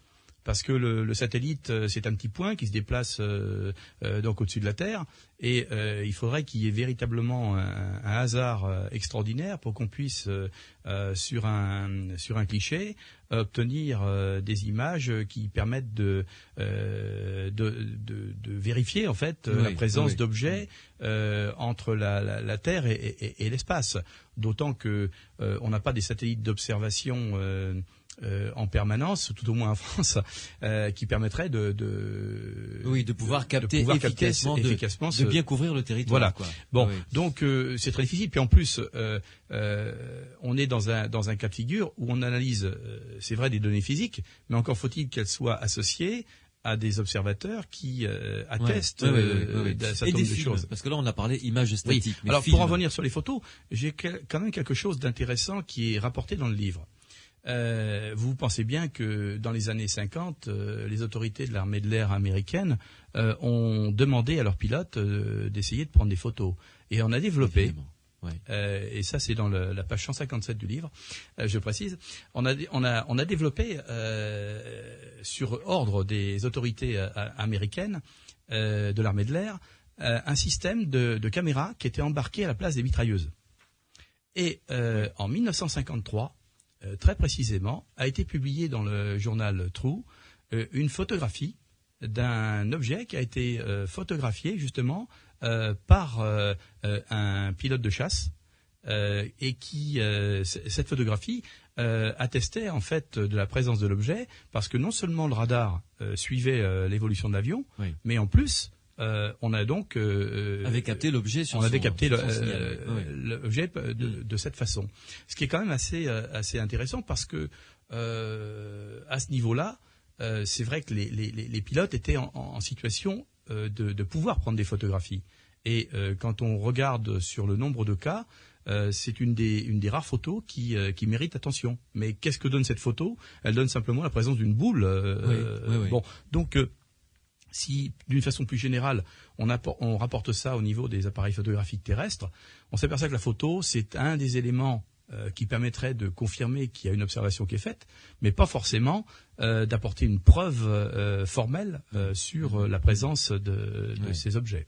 Et en ce qui concerne les films, alors, même réponse? Les films, oui, je dirais même réponse. Il y a simplement un film qui a été pris en 1968 dans l'Utah et qui semble être un des films qui a le plus troublé les autorités américaines, puisque ce film a été expertisé par toutes les commissions officielles, et on en a déduit que effectivement on était en présence de phénomènes inexpliqués. Et donc c'est un film, c'est un des rares documents filmés qui demeure une preuve de la présence de ces objets. Et que voit-on alors justement sur ces images ? On voit une espèce c'est tout à fait stupéfiant dans ce film, puisque je précise que on a pu le visionner, ce film, dans le documentaire que France 2 avait projeté il y a quelques années, la OVNI, le secret américain. En fait, on voit une espèce de balai aérien de boules lumineuses qui ont des mouvements un peu erratiques dans le ciel, et c'est le seul cas de film qui véritablement a donné lieu à une avalisation des autorités américaines. Des traces radar ou pas, ou malheureusement pas? Dans ce cas-là, non. Non. Dans ce cas-là, non. Bon. Autre SMS qui dit qu'est-ce qui explique la luminosité totale de ces objets volants? C'est vrai que on a du mal là, par exemple, sur les photos qui sont dans votre ouvrage, on n'a pas de contour. C'est une boule lumineuse, comme vous avez dit. Alors, ce qui pourrait expliquer l'aspect lumineux des choses, ça tient au fait que brutalement, on constate souvent dans les phases actives, c'est-à-dire dans les phases où il y a mouvement.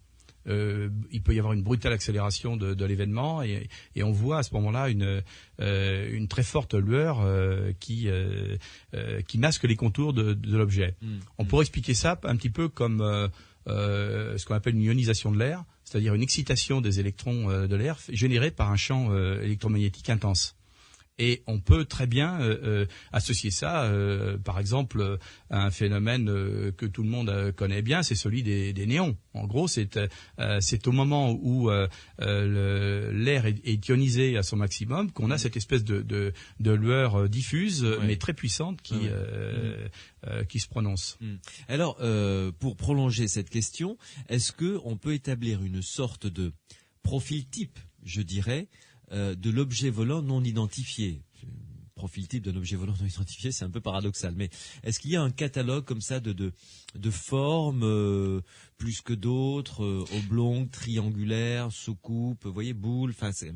Alors ça, c'est une étude qui a été entreprise dès les premières années par les autorités militaires américaines, puisque le capitaine Ruppelt, donc qui était responsable du projet Blue Book, avait reçu les moyens d'engager une étude de statistique, comme je le disais tout à l'heure, avec le fameux rapport SR14. Et ce qui est intéressant dans cette étude, c'est que toute la mobilisation des moyens techniques disponibles à l'époque par les autorités militaires américaines ont été entrepris, puisque les ordinateurs, qui étaient quand même des choses assez difficiles à avoir à disposition, ont été requis pour pouvoir donner en fait un profil. Essayer de dresser un portrait. Ils avaient mis les moyens, quoi. Ils avaient mis les moyens, c'est considérable. Quand on pense qu'ils ont même testé des modèles de soucoupes volantes dans les souffleries de la défense, on voit bien que c'était quand même un sujet qui les préoccupait.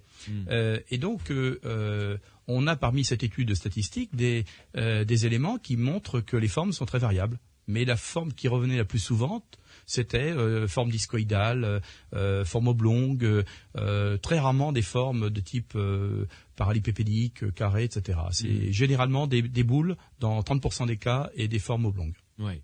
En ce qui concerne, parce que je me rappelle avoir reçu quelques ufologues belges qui nous ont parlé de la fameuse vague belge, évidemment, où là ils ont décrit quelque chose d'assez particulier. C'était triangulaire avec, vous savez, 4 points lumineux, enfin 3 points lumineux et un au centre. Quelle est votre opinion, votre regard sur cette vague belge qui date des années 90-91, c'est ça? Oui. Il s'avère que cette vague belge a surpris tout le monde. Je crois les ufologues belges en premier, puisque on les a sollicités énormément pour qu'ils puissent être au cœur de l'action. Vous pensez bien que nous étions en attente également en France, puisque ça se produise en Belgique. La Belgique est frontalière de la France. On devait s'attendre à ce qu'il y ait pas mal de témoignages qui arrivent en France. Il s'est avéré qu'il n'y en a pas eu. Il y en a eu un. Je me souviens à l'époque, j'ai regardé très attentivement ce témoignage, et c'est vrai que la personne qui avait observé le phénomène le décrivait de façon tout à fait similaire à ce qui était décrit dans les témoignages en Belgique. Donc triangulaire, volant à basse altitude, faisant un léger bruit de machine à coudre, avec cette espèce de coupole qu'il y avait en dessous, et puis des lumières rouges. Voilà, c'est ça, oui. Bon. Et il s'est avéré que cette personne donc a vu passer à 2 reprises l'objet au-dessus de sa tête, et je me suis interrogé sur l'endroit où s'était passée cette observation. Il s'avère que c'était à la frontière franco-belge, dans les Ardennes, et la trajectoire qui a été prise par cet objet qui avait été observé était une trajectoire rectiligne de l'objet. En réalité, la personne se trouvait juste à l'endroit où la frontière était un peu sinusoïdale. Et je l'écris dans le livre. Ça m'a semblé être une navigation au GPS.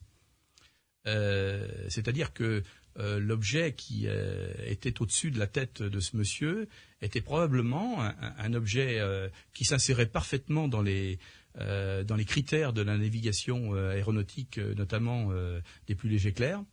Des plus légers que l'air, c'est-à-dire que ça ressemblait étrangement à ce qu'on est capable de faire en termes de peut-être d'aéronefs de type ballon, mais avec des structures un peu particulières. Et donc voilà pour les éléments qui ont été recueillis en France. Ouais. Mais j'avoue que une affaire qui se déroule uniquement sur le territoire d'un pays, qui ne dure que quelques mois, et qui disparaît brutalement, ne semble pas correspondre à l'idée que l'on peut se faire des vagues qui ont eu lieu dans le passé. Donc je pense que certains en Belgique ont émis l'hypothèse qu'on pouvait avoir affaire à quelques prototypes militaires. Je rejoindrai assez aisément cette hypothèse. Très bien. Jean-Jacques Velasco, vous restez avec nous. D'autres SMS sont arrivés et notamment vous demandant le cas qu'a vécu le commandant Giraud, que vous connaissez bien entendu. Vous nous en parlerez juste après cette pause. Les aventuriers de l'étrange avec Louis Bénédy sur Sud Radio. Nous parlons du dossier OVNI avec mon invité Jean-Jacques Velasco, qui est le co-auteur avec Nicolas Montigiani d'un livre qui vient d'être publié aux éditions de l'Archipel, qui s'intitule « Trouble dans le ciel ». Mathieu, le réalisateur, vous a posé une bonne question, Jean-Jacques, c'est vrai. En se baladant, comme tout le monde le fait très souvent, d'ailleurs sur Google Earth, que vous connaissez, oui. On voit des photos d'OVNI. Votre opinion là-dessus ? Oui, Google Earth, pour rappeler aux auditeurs, c'est en fait un système de mise à disposition pour le public d'images satellisées qui permettent, dans les meilleures résolutions, c'est-à-dire là où on peut aller au plus précis des choses, de voir pratiquement sa maison, voire même son voisin en train de jardiner chez lui. Oui. Bon, donc effectivement, il y a un certain nombre de clichés sur lesquels, de scènes, comme on dit dans le jargon, de scènes sur lesquelles on voit des tâches qui ne semblent pas être en relation avec le paysage en question. Oui. À ces résolutions-là, je dirais que très probablement, il pourrait s'agir d'ombres portées par soit des avions, soit pourquoi pas des lampadaires ou des choses comme ça. Là, je suis en direct, je dis les choses telles que je les pense. Donc on est dans un cas de figure où ce sont des images qui ont été livrées au public. Et elles n'ont pas été filtrées autrement que sous le sceau militaire, mais elles sont brutes de traitement. Et quand il y a des anomalies dessus, elles y figurent. Donc on ne sait pas ce que c'est. Ça peut être beaucoup de choses, absolument. Y compris d'ailleurs des erreurs dues au filtrage, dues à la manipulation de ces images. D'accord. Jean-Jacques Velasco, le SMS donc parlant de ce qu'a vécu le commandant Giraud. Oui. Ce cas, vous le connaissez, bien entendu. Oui, parce que c'est un cas aéronautique français qui a impliqué un avion militaire. Et ce qui est très intéressant dans le cas du commandant Giraud, on l'appelle le cas du commandant Giraud, mais parce que c'est un des rares militaires qui a osé dire oui, moi en tant que militaire en mission, j'ai constaté et j'ai même été impliqué dans un incident avec un événement tout à fait insolite. Donc ça se passait en 1977 et le commandant Giraud revenait d'une mission, donc c'était de nuit. Et il constate et il interpelle le contrôle aérien de Contrexéville qu'il a dans son travers, c'est le jargon utilisé par les pilotes, une boule lumineuse qui l'accompagne depuis quelques instants. Il demande au contrôle militaire radar s'ils ont la présence sur les écrans. On lui répond que non, il n'y a absolument rien. Et donc, il continue son chemin. Et à ce moment-là, la boule vient se placer derrière son avion. Donc, un chasseur n'aimant pas être chassé, donc il va mettre plein pot, comme on dit, et il va faire un virage à 360 degrés pour essayer de prendre le dessus sur, entre parenthèses, cet intrus. Oui. Et là, à ce moment-là, il va constater quelque chose de tout à fait exceptionnel, c'est que de l'intérieur, l'objet est venu se placer et a croisé la trajectoire de l'avion. Lui, il était au maximum des performances de son avion, c'est-à-dire qu'il avait une accélération de l'ordre de 9 G, c'est-à-dire que à ce moment-là, les pilotes le disent, on a une espèce de voile noire qui vous arrive sur les yeux, donc ça veut dire que l'avion encaisse une accélération exceptionnelle. Mais il s'aperçoit que en fait l'objet a des capacités de manœuvrabilité absolument exceptionnelles et part sur sa gauche à une vitesse phénoménale. À peine remis de ses émotions, il fait état de ça au contrôle aérien. Il poursuit son chemin. On lui dit, maintenant vous rentrez de votre mission. Et là, il se reproduit exactement la même chose quelques 2 minutes après. C'est-à-dire que de nouveau, la boule se met derrière. Là, il essaye d'anticiper. Et puis le même scénario se reproduit. La boule repasse sur son travers et le même scénario se reproduit. Donc le commandant Giraud va faire son rapport. Et cette affaire donc va soulever un certain trouble parmi les autorités militaires françaises au niveau aéronautique, et ce cas restera dans les annales. Donc c'est comme ça qu'on en a eu connaissance. Mais ce qui est intéressant, c'est que j'ai rencontré à 2 reprises le commandant Giraud. Une fois donc au niveau de la base aérienne 117 à Paris, c'est-à-dire au ministère de l'Air, et alors que j'étais en train d'exposer donc les travaux que nous effectuons sur les activités en France, eh bien, à la fin de l'intervention, au milieu de tous ces militaires, il y avait des colonels, des généraux, etc. J'ai demandé s'il y avait parmi l'assistance des pilotes qui avaient fait des observations, et je connaissais pas du tout le commandant Giraud à cette époque-là, c'était dans les années 90. Et donc, il est arrivé, il s'est présenté, puis il a dit, voilà, moi j'ai vécu cette affaire en 1977. Et c'est vrai que j'avais en tête ce cas, et donc j'ai pu converser avec lui et m'apercevoir qu'il avait gardé en mémoire de façon tout à fait impressionnante ce qui lui était arrivé. Et puis en 2000, alors que le COMETA, qui était donc un comité qui essayait de voir si, du point de vue stratégie et militaire, ces questions pouvaient préoccuper effectivement les militaires en France, le commandant Giraud a pu exposer devant cette commission son cas avec toujours la même précision, et il était toujours autant impressionné par ce qui lui était arrivé. Donc pratiquement 30 ans après. J'allais vous demander, parce que vous avez dû lui poser la question évidemment, son sentiment, son analyse de qu'est-ce que c'était. Est-ce qu'il en a eu une idée? Est-ce qu'il vous l'a livré? Il a simplement dit qu'il avait affaire à un objet inconnu qui dépassait les capacités de performance de son avion, et que pour lui ça dépassait l'entendement. Pas plus. Pas plus. Mais c'était suffisamment important pour lire entre les lignes, parce que incontestablement il avait le sentiment qu'il avait affaire à quelque chose qui était contrôlé, qui était intelligent. Oui. Il y avait un pilote derrière. Lui étant pilote, il sait ce que c'est. On ne sait pas si c'était un pilote, puisqu'en fait la dimension de l'objet était très petite. Oui. Mais pour lui, c'était quelque chose qui avait voulu tester les capacités de réaction de son avion. Oui. Est-ce que, d'après vous, des hommes ont eu des informations, sans faire preuve évidemment d'une paranoïa excessive, mais est-ce que des hommes ont eu connaissance, accès à des informations à quelque période que ce soit, d'ailleurs depuis 1947-48 jusqu'à nos jours, et qui ont fait exprès de ne pas dévoiler les informations qui sont sorties après d'une manière ou d'une autre? C'est probable. Et je pense qu'ils en ont parlé en demi-teinte. On voit notamment que dans toute la période des années 47 jusqu'aux années 53-54, un certain nombre de hauts responsables civils et militaires, comme je l'ai dit, ont été au cœur de ces affaires, et pour des raisons qui tenaient, je pense, à un certain patriotisme, à une certaine position. Ils n'ont pas révélé tous les éléments qu'ils possédaient sur le dossier. Donc, quand on fait le tour de l'expression de ces gens-là, on est quand même stupéfait. J'ai fait un chapitre sur ce que j'intitule les hommes qui savaient, et on se rend compte que c'est pas n'importe qui s'est exprimé à ce sujet. Quand je citais Alvarez, c'est quand même un prix Nobel. Le général Twining, je pourrais en citer comme ça le capitaine Ruppelt, c'est un personnage intéressant. Alan Hynek, qui a été quand même le consultant de l'US Air Force pendant 20 ans, et qui ensuite, alors qu'on lui demandait d'être l'expert de l'US Air Force en astronomie, ne pouvait plus à un moment donné dire que tous les phénomènes qu'il avait examinés étaient des phénomènes astronomiques. C'était plus possible. Donc il y a un certain nombre de personnages comme ça qui ont pris des positions très importantes. Et je dirais même des scientifiques. Un homme qui m'a surpris quand même, c'est Carl Sagan, celui qui a écrit la série Cosmos. Pourquoi Carl Sagan?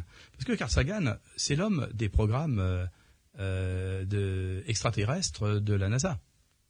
Mais ce qu'il faut savoir, c'est que Carl Sagan, dans ses positions, il a toujours déclaré que la Terre avait probablement été visitée dans le passé. C'est très intéressant comme remarque pour un astronome. Mais ce qui est d'autant plus surprenant, c'est que venant de sa part, il dit « Moi, les ovnis, je veux pas en entendre parler. Ça n'existe pas. » Alors comment peut-on expliquait que si la Terre a été visitée dans le passé, elle ne pourrait pas l'être aujourd'hui, compte tenu de l'échelle des temps. Oui, bien sûr. Et puis en plus, comment se fait-il que si on a visité la Terre, on ne puisse pas le faire au moyen d'objets matériels? Par conséquent, Carl Sagan, qui ne voulait pas entendre parler de la question des ovnis, comment se fait-il que toute sa vie d'astronome et d'astrophysicien, il l'a consacrée à la recherche de la vie intelligente dans l'univers? C'est tout à fait paradoxal et très curieux. Mmh. Vous avez dû rencontrer énormément de fous furieux aussi, j'imagine. Ah oui, comme j'ai rencontré des gens extrêmement sérieux, mais j'ai rencontré pas mal de gens qui que le sujet avait rendu extrêmement déstabilisé. Mmh. Ouais. Vous comprenez que ce sujet puisse vraiment créer. Il y a des sectes qui sont basées là-dessus, par exemple. Il y a des mouvements qui partent, pour être trivial, en vrille. Il y a des personnes qui partent en vrille.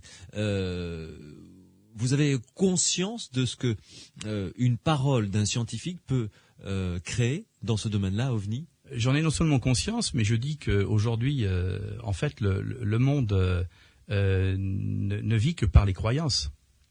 Quand vous voyez le nombre de conflits qui sont liés à la religion, vous avez de quoi être inquiet. Je pense qu'aujourd'hui, on ne peut pas raisonnablement aborder ce sujet si on ne fait pas la démarche que j'ai entreprise, à savoir de ne se baser que sur des faits, les analyser et puis en tirer les conséquences. J'ai l'impression de vivre un peu au Moyen-Âge quand je vois la prise de position d'un certain nombre de personnalités sur ce sujet. Je dis qu'ils entretiennent la paranoïa, ils entretiennent le sentiment que en fait on serait arrivé dans une période où on aurait la science en fait aurait raison sur tout et que on écarterait les sujets qui dérangent. Je pense qu'en ce qui concerne ce sujet, il faut raisonnablement l'aborder de façon très objective. Et c'est pour ça aussi qu'il faut dénoncer l'attitude de récupération d'un certain nombre de groupes qui utilisent ce sujet pour effectivement en tirer parti sur le plan d'organisation de type sectaire.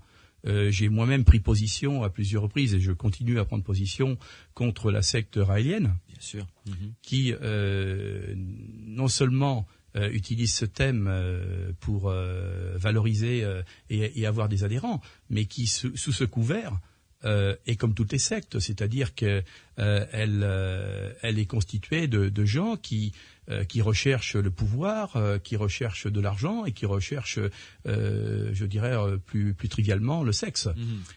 Par conséquent, ces gens-là donc ont des attitudes qu'il faut combattre. Alors j'ai bien conscience que ce sujet est un sujet très porteur pour ces gens-là, mais c'est pas pour ça qu'on ne doit pas l'étudier objectivement et raisonnablement.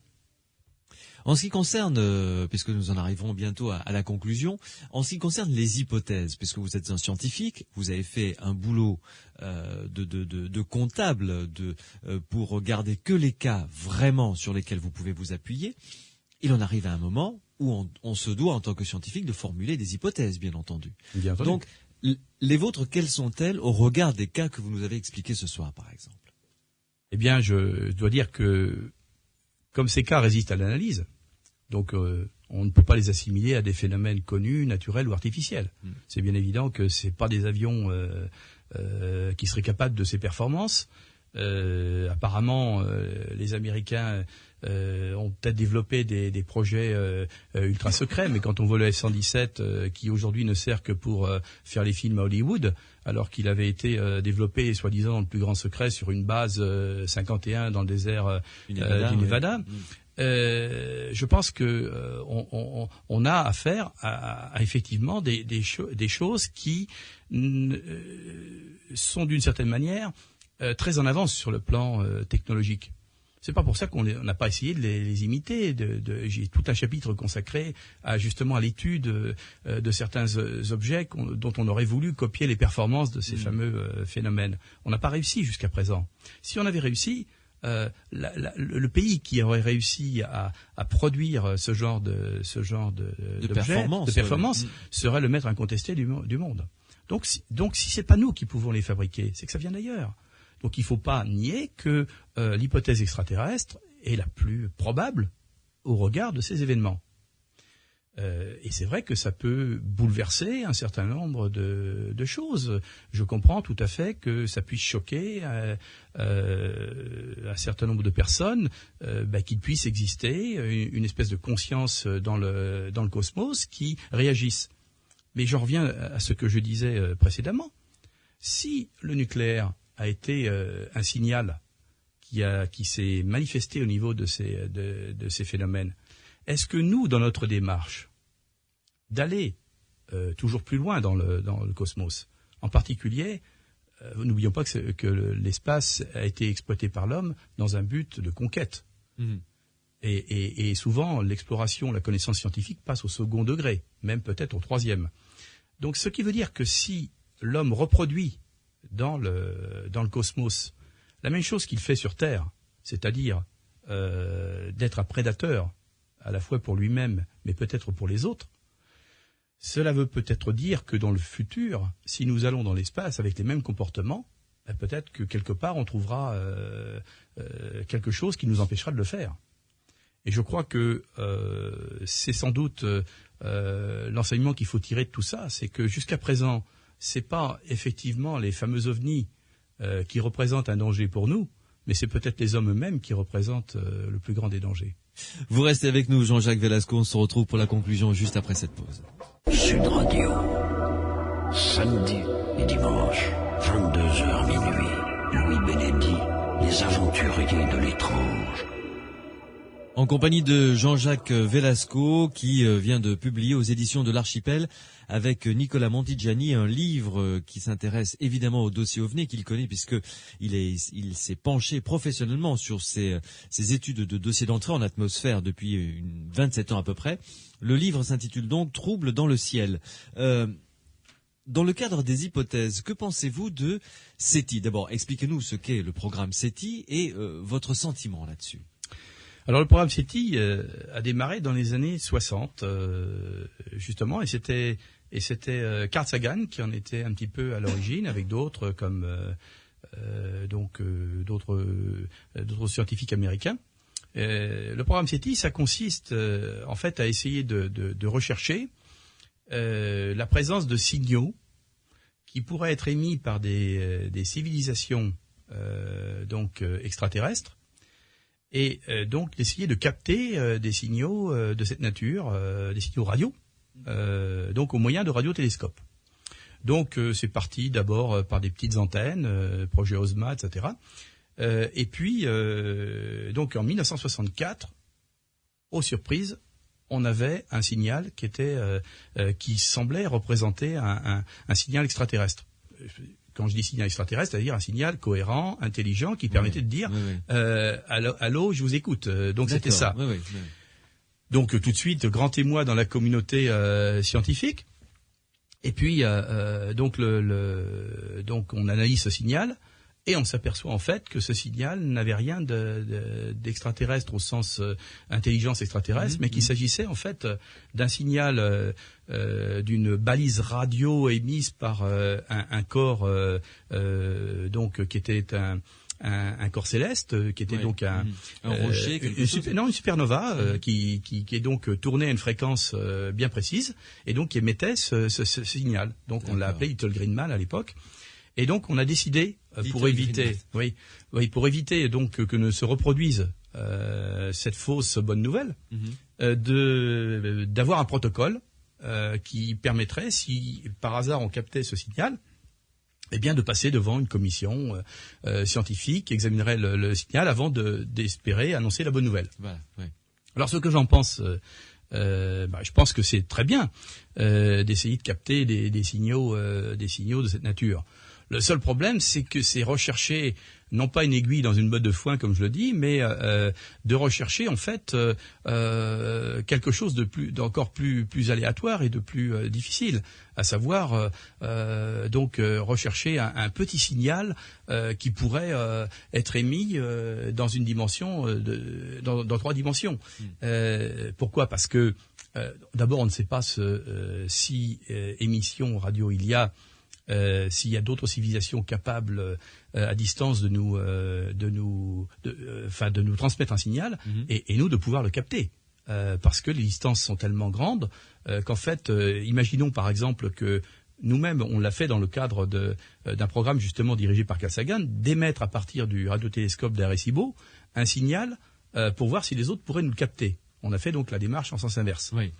Et en fait, ce signal, il vient tout juste d'atteindre les bords de la galaxie. C'est-à-dire que, en fait, il mettra une centaine d'années pour atteindre les bords de la galaxie. Donc, ce qui veut dire que les distances sont énormes et il n'est pas forcé que ce soit dans cette bande spectrale des ondes radio qu'on puisse capter quelque chose. Donc, on s'est dit, à partir de 1994, on va faire un méga SETI. Et donc, le gouvernement américain, à l'époque, avait mis des moyens, qu'il a supprimé d'ailleurs très rapidement. Et pour pallier à ça, ça consistait en fait à capter dans 800 étoiles les plus proches, essayer de capter des éventuels signaux extraterrestres. D'accord. Et puis on s'est dit, puisque le gouvernement américain nous supprime les subventions, on va demander à tout le monde avec son ordinateur individuel de participer au traitement de l'information. Et donc depuis, on a dit moi ça servira à quelqu'un. C'est exaltant de chercher si on n'est pas seul dans l'univers comme ça. Et donc depuis une dizaine d'années, donc on a associé tout particulier qui laisse son ordinateur allumé à ce programme de recherche de signaux extraterrestres. Ouais. Je ne sais pas si véritablement c'est la bonne piste. Je ne sais pas parce que jusqu'à présent aucun signal n'a été détecté présentant des signes d'une véritable balise radio mentionnant une civilisation extraterrestre qui émettrait vers nous. Mais on a eu un journaliste intéressant, Stéphane Alix, peut-être avez-vous lu son livre, qui est venu à ce même micro pour nous faire part de son enquête. Il nous a fait part également de la réflexion d'un scientifique anglais, un physicien qui est devenu aveugle et qui a dit « Nous les aveugles, nous ne savons pas à quoi ressemble la vie. » Et on est comme un homme qui cherche la vie dans l'espace, on ne sait pas quelle forme elle peut avoir. Ni la forme, ni la mode de pensée, ni rien. Enfin, on part de vraiment zéro. Donc, est-ce que il n'est pas possible de concevoir, avec toutes ces observations d'OVNI que vous avez quantifiées, que vous avez étudiées, qu'il n'y ait pas eu à un moment ou à un autre un réel contact? Quand je parle de contact, c'est échange, dialogue. Quand on se place sur le plan d'analyse de ce que en faisant de la sociologie entre guillemets extraterrestre, d'ailleurs ça a été remarquablement étudié notamment par un collègue toulousain qui est un astronome toulousain Emmanuel Davout, qui avait écrit un très intéressant livre sur ce sujet, Silence au point d'eau. Donc le point d'eau étant la fréquence radio sur laquelle on essaie de capter les signaux extraterrestres. D'accord.